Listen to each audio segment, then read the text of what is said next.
En el programa de hoy, desde Haití, bandas liberan a 4 de los 6 hermanos del Sagrado Corazón secuestrados hace días. Desde Cuba, sacerdote de la Arquidiócesis de Camagüey afirma que la Cuba paradisíaca no existe. Expresa que el país necesita una transición de gobierno. Desde Argentina, nueva investigación busca probar que un obispo argentino fue asesinado por la dictadura militar de Rafael Videla. En México, por el Día de la Mujer, feministas atacaron templos. Católicas defendieron con firmeza. A 2 años de la guerra en Ucrania, en nuestro especial, los soldados que regresan del frente, sus heridas físicas y espirituales, cómo se rehabilitan con apoyo de la iglesia. Hola Natalie, un gusto estar contigo. Un gusto también estar contigo, Eddie, e iniciar la semana con nuestros televidentes desde nuestros estudios en Lima, Perú. Gracias por acompañarnos en EWTN Noticias. Soy Eddie Rodríguez Morel. Bienvenidos, yo soy Natalie Paredes. Empezamos las noticias desde Haití con una buena noticia. Fueron liberados una parte de los religiosos del Sagrado Corazón secuestrados hace más de 2 semanas por bandas de delincuentes. La crisis de violencia e inestabilidad política sigue en Haití. Veamos lo último que está pasando ahí. Los 4 religiosos de la Congregación de los Hermanos del Sagrado Corazón, liberados el domingo 10 de marzo son: hermano Josué Christopher Napoleón, hermano Jubner John, hermano Edgy Foot Bonkeo, hermano B. Jordi Harold Agner. La profesora Farah, colaboradora laica de la misión, también fue liberada junto con los hermanos. Fueron 6 religiosos los secuestrados el 23 de febrero cuando se dirigían a una misión escolar en Puerto Príncipe. Según la congregación, los hermanos Pierre Isaac Balmeus y Adam Montclairson Marius siguen secuestrados.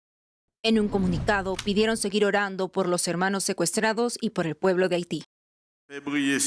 El presidente de la Conferencia Episcopal Haitiana, Monseñor Max Leroy Mesidor, dijo que la iglesia no escapa del alcance de la violencia. Lamentó los numerosos secuestros de sacerdotes y religiosos desde el 2021. La dictadura del secuestro es una realidad que se esparce como una plaga.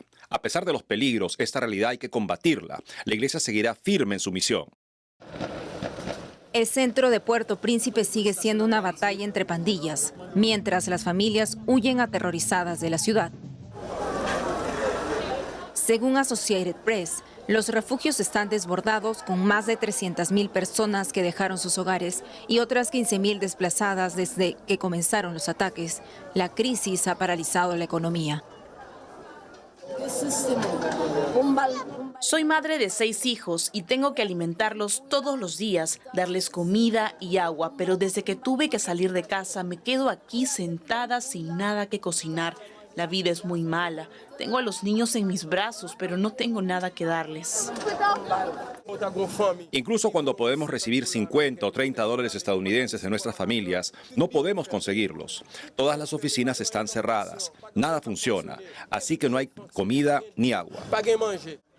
Los grupos armados advierten sobre una guerra civil que acabará en genocidio si el primer ministro no dimite.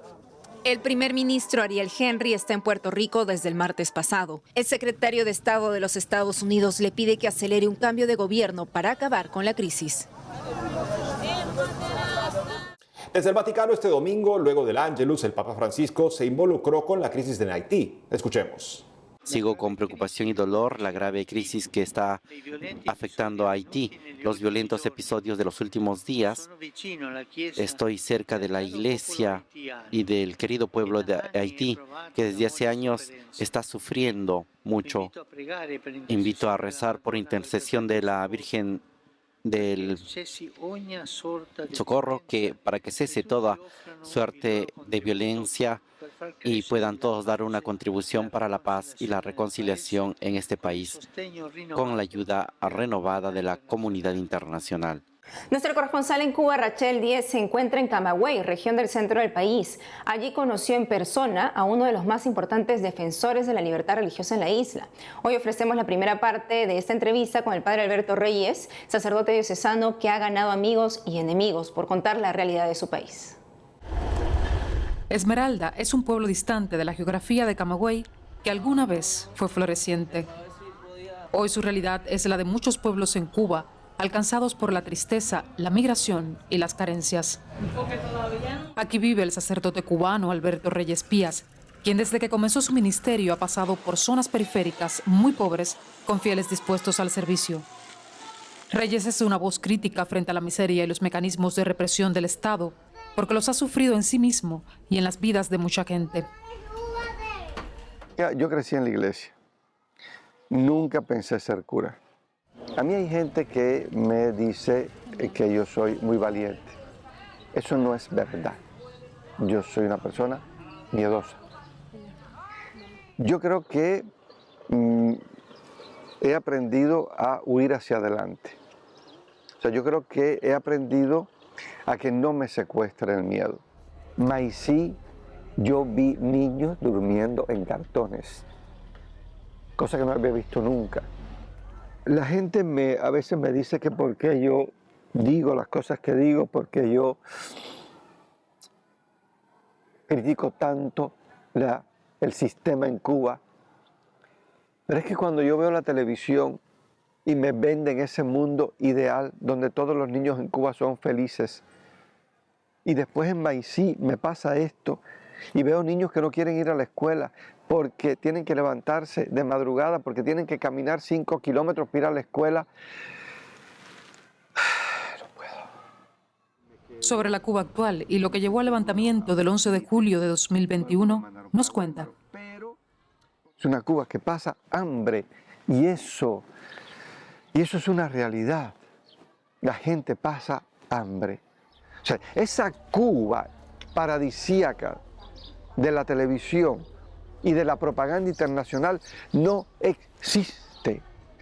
Y lo que más me duele de esta Cuba es la desesperanza.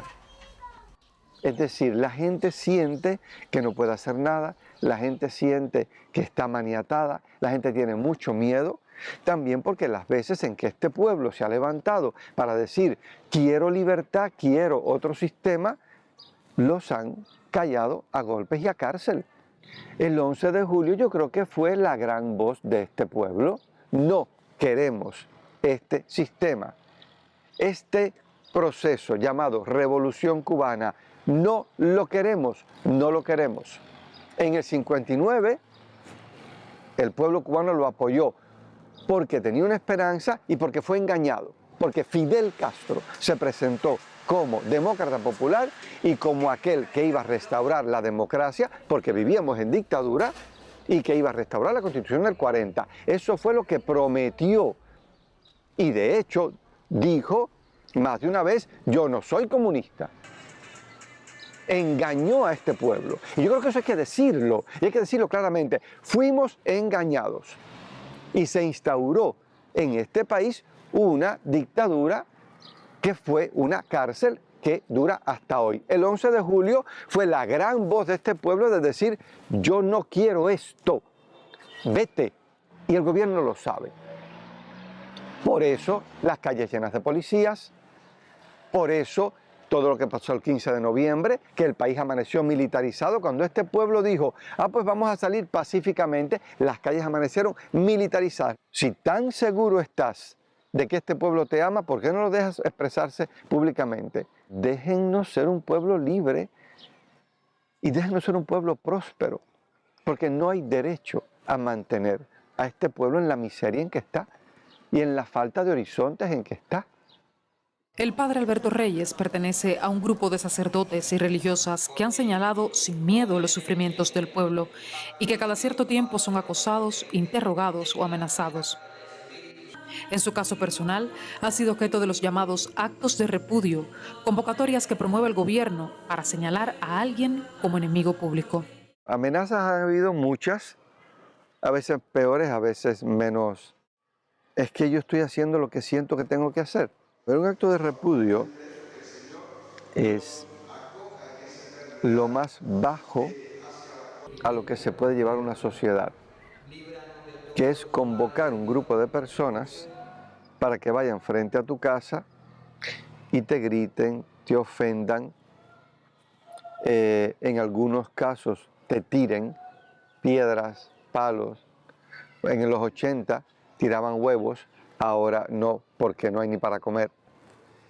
Es un acto de odio, es un acto popular de odio público, con lo triste de que personas que están allí poco tiempo después, emigran.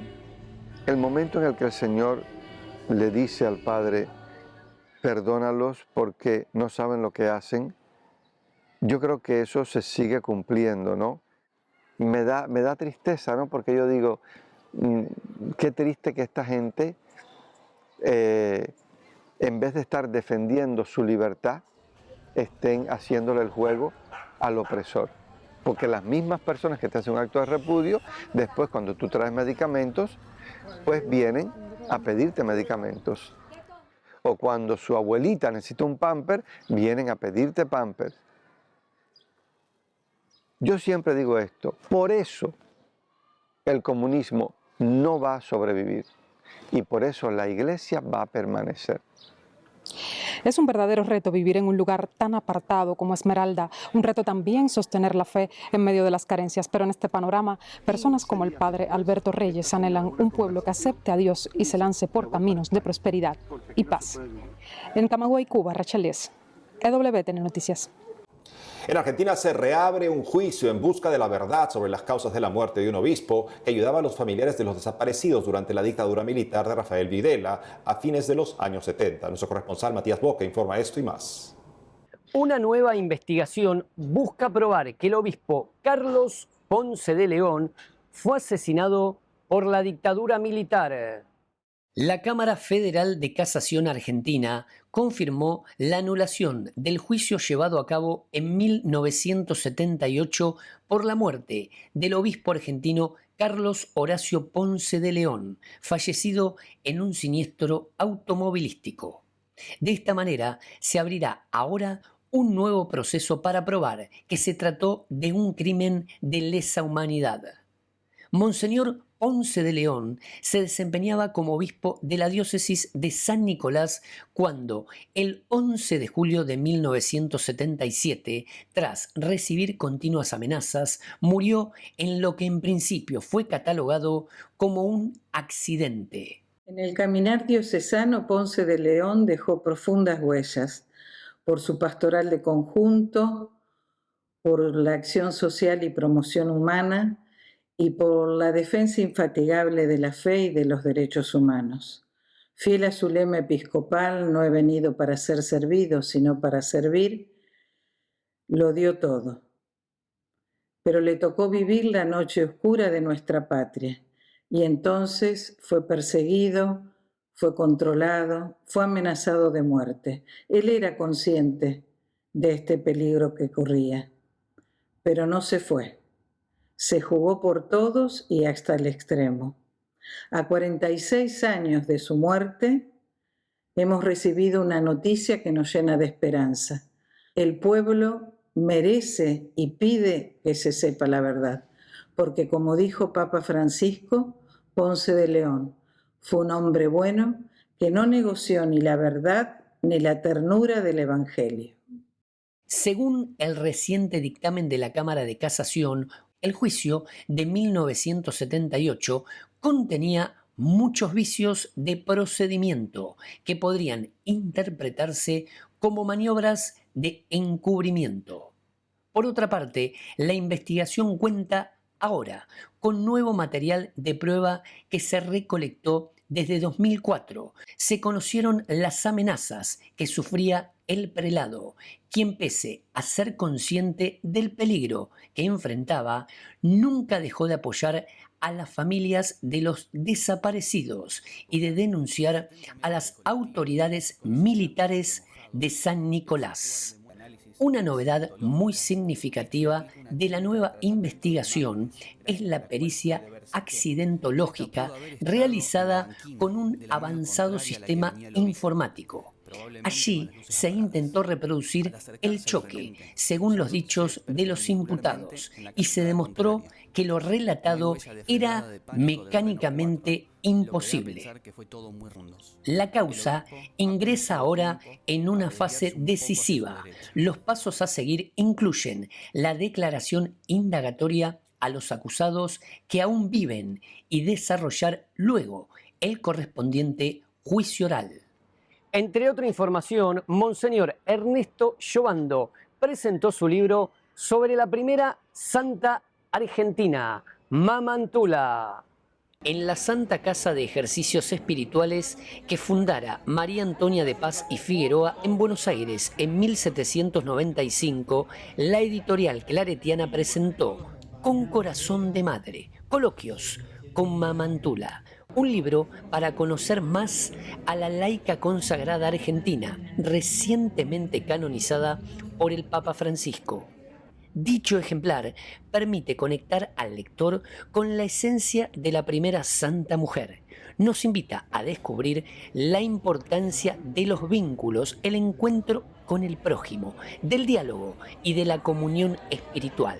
La obra fue presentada por su autor, Monseñor Ernesto Llobando, obispo auxiliar de Buenos Aires y actual administrador apostólico de la diócesis de Mar del Plata. El coloquio es el modo en que un amigo habla con otro amigo. Y yo descubrí a Mamantula como una amiga del corazón. Y cuando comencé a coloquiar con ella, a conversar con ella, las cosas se fueron dando. Como se dan las cosas cuando uno abre el corazón y quiere que Dios lo escuche y que los santos intercedan. Hay que hacerse amigo de Mamantula porque es una santa muy cercana al corazón nuestro. Desde Buenos Aires, Matías Boca, EWTN Noticias. Hacemos una pausa y al volver. A 2 años de la guerra en Ucrania, en nuestro especial, los soldados que regresan del frente, sus heridas físicas y espirituales, cómo se rehabilitan con apoyo de la Iglesia. En México, por el Día de la Mujer, feministas atacaron templos, católicas defendieron con firmeza. Regresamos con más noticias con Enfoque Católico.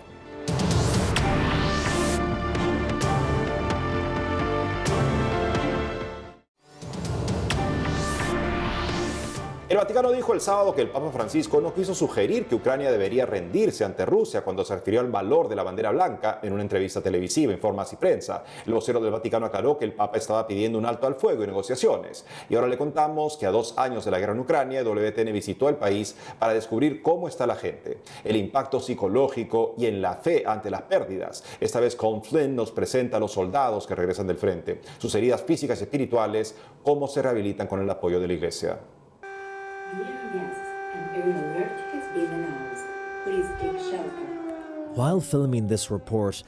Mientras filmábamos este reportaje, nos despertamos de pronto a las 4:47 de la madrugada cuando sonó una alarma de ataque aéreo. El hotel llamó a refugiarse y el sonido de la sirena sobre Kiev era escalofriante. Nos dijeron que los misiles rusos se dirigían a la capital. Durante 3 horas estuvimos acostados en el aparcamiento, donde el hotel había puesto algunas camas. Luego nos dijeron que los misiles habían sido interceptados, hasta que nos confirmaron que todo ya había pasado.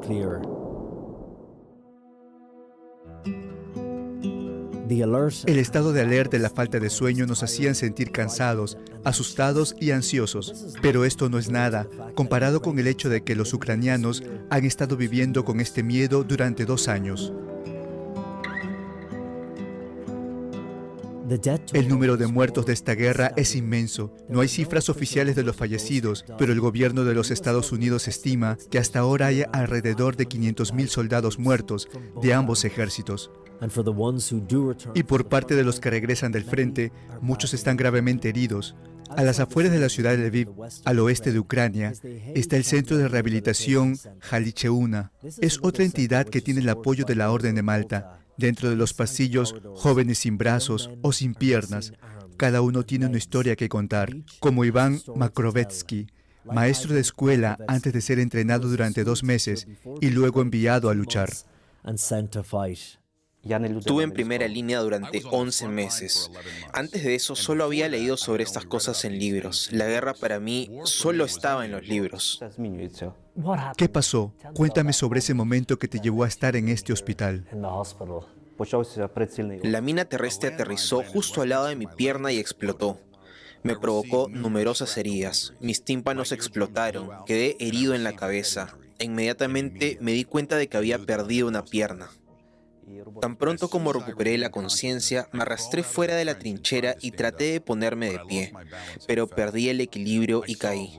En ese momento vi que había perdido mi pierna, pero lo acepté de inmediato porque si sobreviví a ese golpe directo, entonces Dios todavía tiene planes para mí. Desde ese momento no me he rendido. Si mi nueva prótesis de pierna que estoy esperando me permite caminar en forma normal, entonces viajaré y viviré la vida como siempre quise.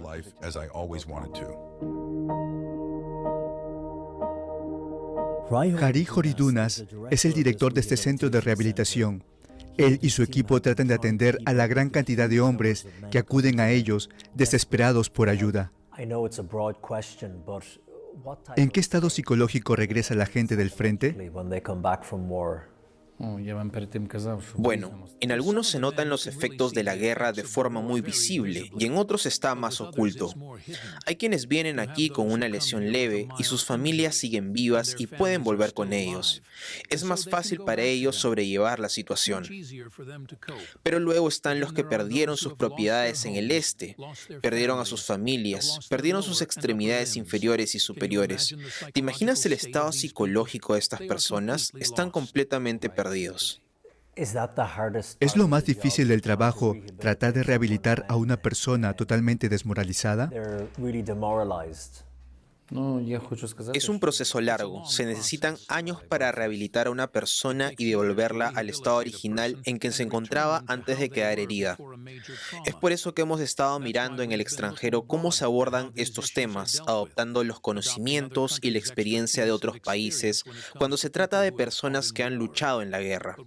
Pero no tenemos suficientes recursos ni fondo. Ese es el gran problema.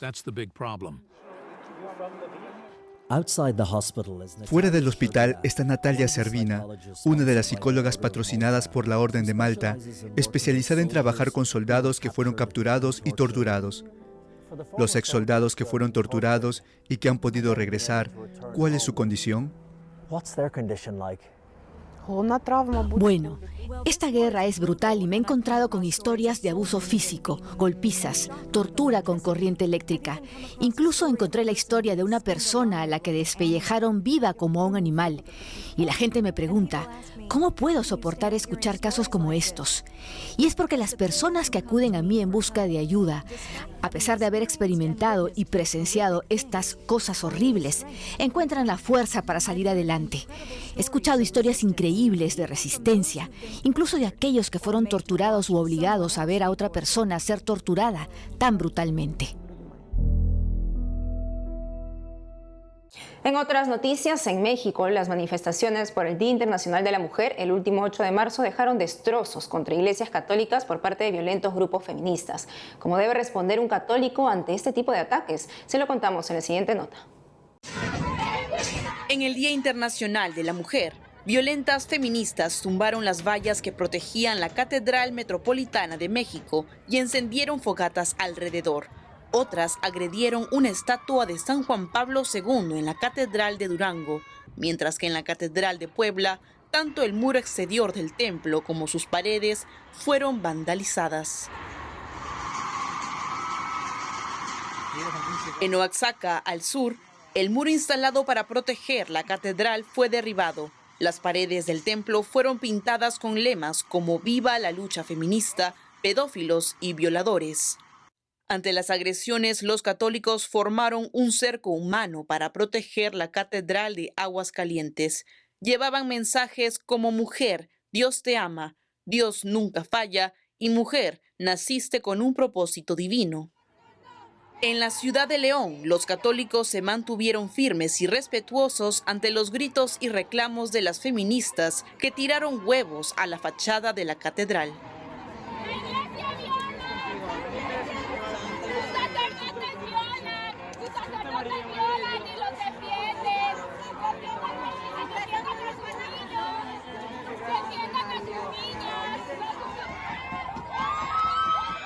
Consultado por Así Prensa, el padre Hugo Valdemar dijo que frente a la violencia, los católicos tenemos la responsabilidad de defender nuestra fe. El exdirector de comunicaciones de la Arquidiócesis Primada de México recomendó no responder con el odio de las feministas, pero sí firmes en la defensa de nuestros principios irrenunciables y de nuestros templos. También rezar por esas pobres mujeres cegadas de odio y violencia, pedir por su conversión y salvación.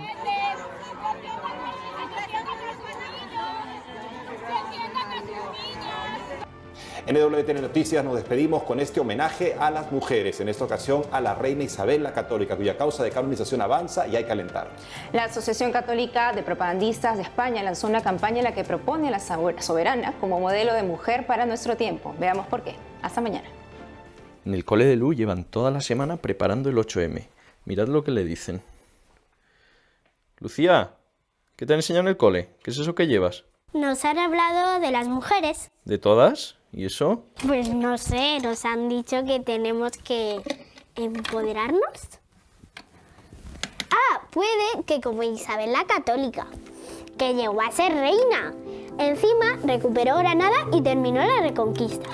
La profe dice que tenemos que luchar por todo el planeta. Pero Isabel descubrió medio mundo y que tenemos que reivindicar nuestros derechos. Pero es que ella defendió los de todo un continente. Si lees su testamento podrás ver que puede que sea la precursora del derecho internacional y es de las personas que más expandió la fe después de San Pablo y San Francisco Javier. Nos han hablado de tantas cosas que hay que cambiar. Isabel, en vez de hablar tanto, se ocupó de reformar las órdenes religiosas y fue cofundadora de una. Se adelantó 70 años al Concilio de Trento. Por eso la reforma protestante no nos afectó tanto, porque ya teníamos los deberes hechos. Y cuando murió su hijo Juan, su hija Isabel, o con la demencia de su madre, o con la locura de su hija Juana, ella abrazó el sufrimiento. Siempre se entregó a la voluntad de Dios. Por cierto, está abierta su causa de canonización. Entonces, ¿os han hablado de Isabel la Católica en el cole? No, pero a que deberían.